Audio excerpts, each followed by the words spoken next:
बिस्मिल्लाहिर्रहमानिर्रहीम। अस्सलाम वालेकुम। ज्यादातर स्टूडेंट्स हमसे ये क्वेश्चन करते हैं कि सर टू हम होम वर्ड से पहले क्यों पुट नहीं कर सकते। For example I am going to home, ये गलत क्यों है? We will try to answer this question in this video. Stay with us. Dear students, जब भी हम इसी तरह का क्वेश्चन किसी भी टीचर से करते हैं तो वो हमें आंसर देता है the languages arbitrary. Arbitrary से मुराद ये होता है उस टीचर का कि लैंग्वेज पहले आई है और उसका ग्रामर बाद में बना है। याद रखें, जब भी जुबान डेवलप हो जाती है तो वो स्टैंडर्डाइज्ड फॉर्म में जब आ जाती है तो इसका ग्रामर बनाया जाता है ताकि फॉरेनर्स इसको सीख सके। Because language is a source of communication. जैसा कि हम इंग्लिश सीख रहे हैं तो ये एक बैनुल अक़वामी जुबान है, ज्यादातर जगहों पर इंग्लिश को लोग समझ सकते हैं, इंटरनेशनली इसका इस्तेमाल किया जाता है। तो जब हम इसको यहाँ पर, जैसा कि हमारा इन्वायरमेंट होता है, यहाँ पर इंग्लिश स्पीकर्स कम होते हैं या होते नहीं है, तो ग्रामर हमारे लिए है ताकि हम इन कवायद ज़वाबित को सीख सके ग्रामर के, और उस टारगेटेड लैंग्वेज को, जो इंग्लिश है हमारा टारगेटेड लैंग्वेज इस वक्त, तो हम इसको सीख सके इसकी बदौलत। ग्रामर का मकसद यही है। तो ग्रामर बाद में आया है, ये लैंग्वेज का मोहताज है। लैंग्वेज के सेंटेंसेस पहले आए हैं, मतलब लैंग्वेज पहले डेवलप हो चुकी है, तो लैंग्वेज ग्रामर का मोहताज नहीं है।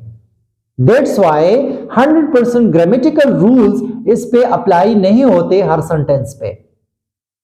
इसी तरह अगर आप एग्जांपल ले ले, हमारे साथ एक रूल है कि जब भी TIO आ जाए, TIA एटसेट्रा आ जाए, तो ये साउंड देंगे शीन का। जैसा कि एक वर्ड है हमारे साथ रिलेशन, जब भी हम इसको प्रोनाउंस करेंगे तो ये हमारे साथ शीन का आवाज देंगे। लेकिन अगर इस रूल को आप देखें, यहां पर भी एक्सेप्शनल केसेस है, because the language is arbitrary.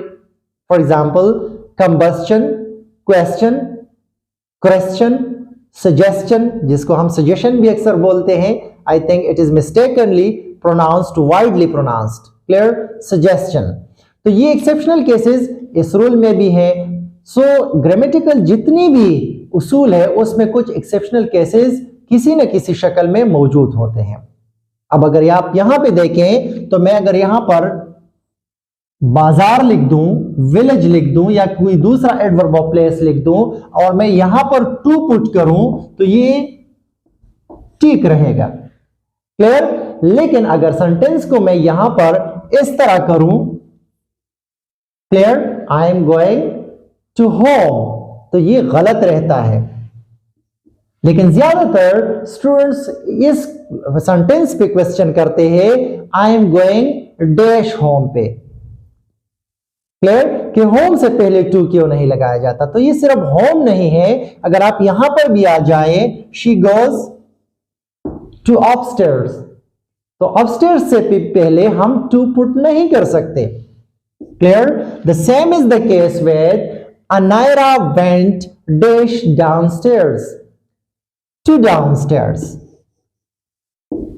ये भी गलत है, क्लियर।